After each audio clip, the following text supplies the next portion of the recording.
In today's video, we're going to walk through the new API Keys feature plugin in ServiceStack 8. This plugin enables a simplified API key access story with built-in user interface that can be ideal for building service applications that don't require full-blown user management, but still need to have an extensible access control functionality with easy-to-manage API keys.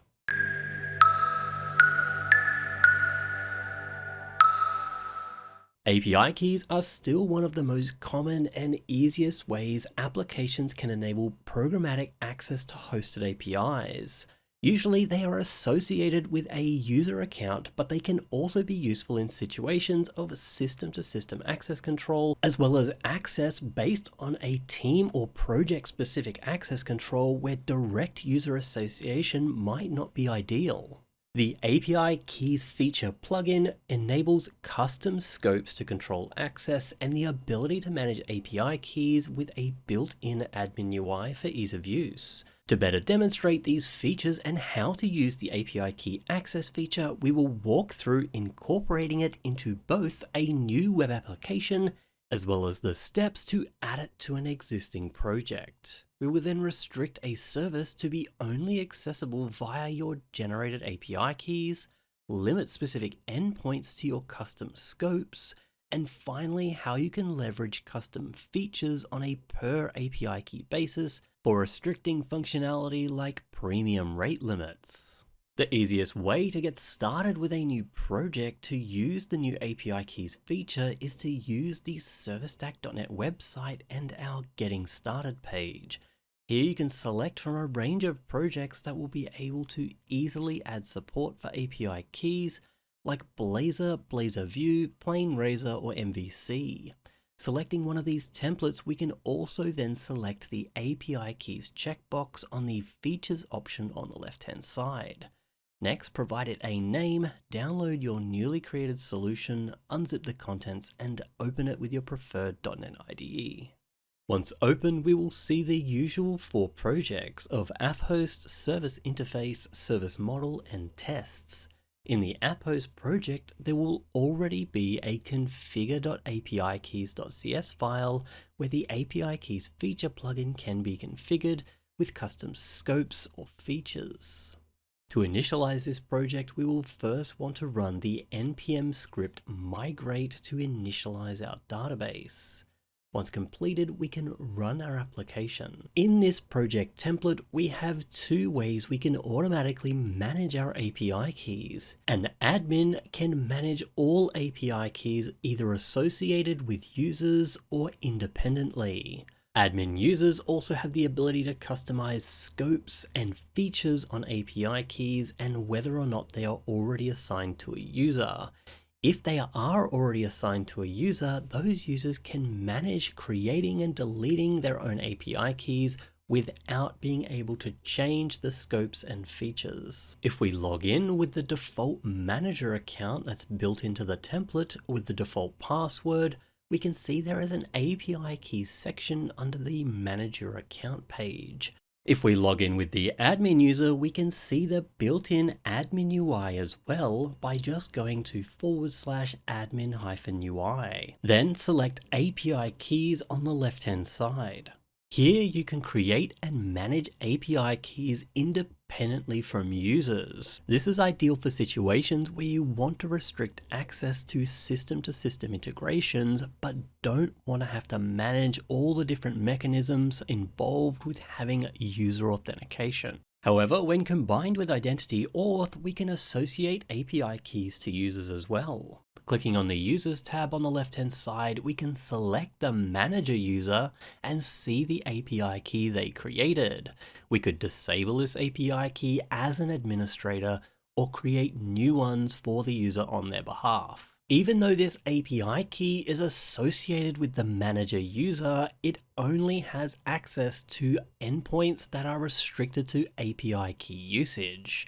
It can't be used to modify different aspects of the manager user or authenticate and impersonate them for other API calls. This enables the API key feature to be flexible so you can associate it with things like projects or teams with custom implementations yourself. Navigating back to API Explorer, on the left-hand side, we can see a series of services that are restricted using ASP.NET Core Identity Authentication, which is represented by a padlock symbol, whereas a key symbol represents services restricted to API key access, and we can enter our API key at the top right. Currently, none of the services are restricted to API key access only because we haven't used the attribute validate API key on any of our services. If we open our service model project and apply the validate API key attribute to the hello request and rerun our application, we will then see a key icon next to hello. Here, API Explorer prompts for an API key if one hasn't been entered. The API key itself can be added as a authentication bearer token or on the X-API-key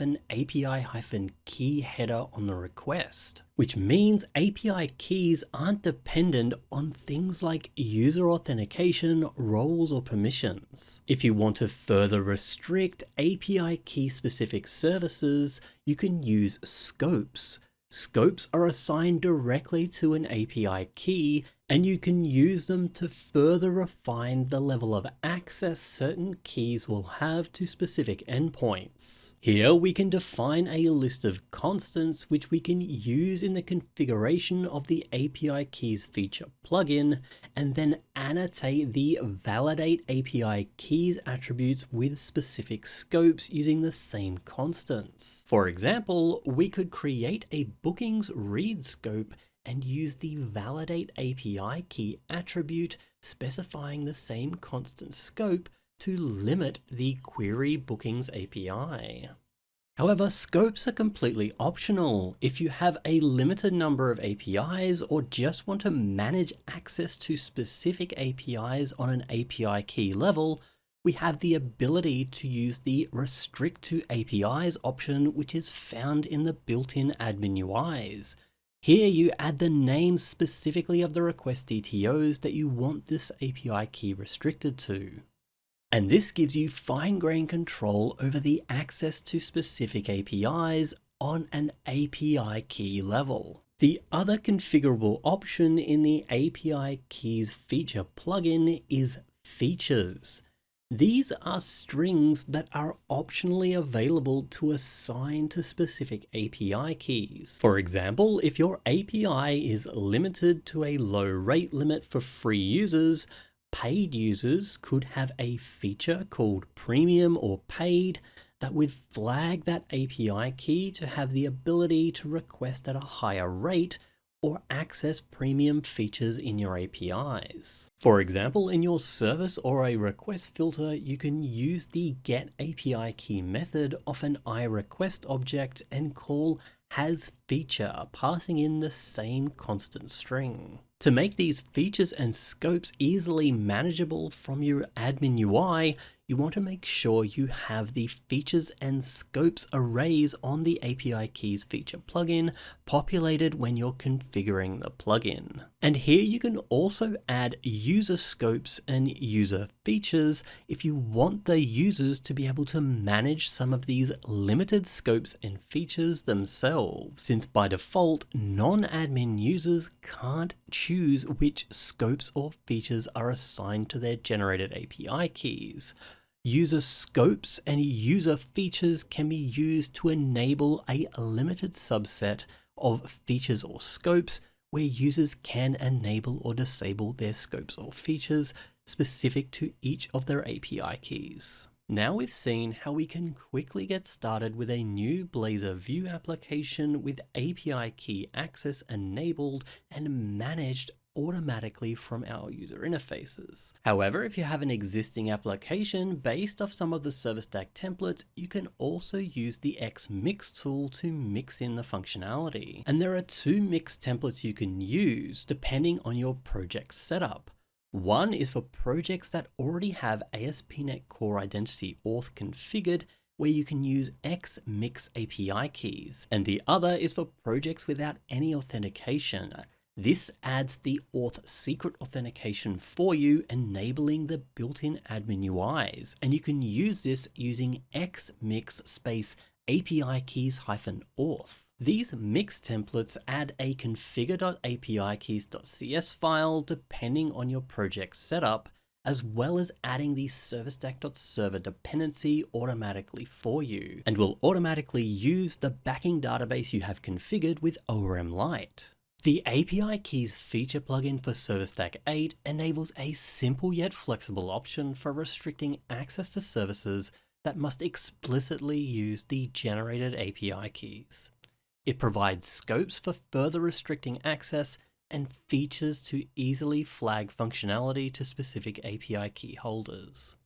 These features, along with the built-in management UIs for common use cases, means you can quickly add restricted API services without the need for more complex user authentication, which can be ideal for internal microservices or other system-to-system integration. Well, that's it for this video. If you have any questions or feedback about the new API Keys functionality, please let us know in the comments below, or join us in our customer forums, community Discord, or GitHub discussions. ServiceStack is free for individuals, so anyone is welcome. And as always, thanks for watching.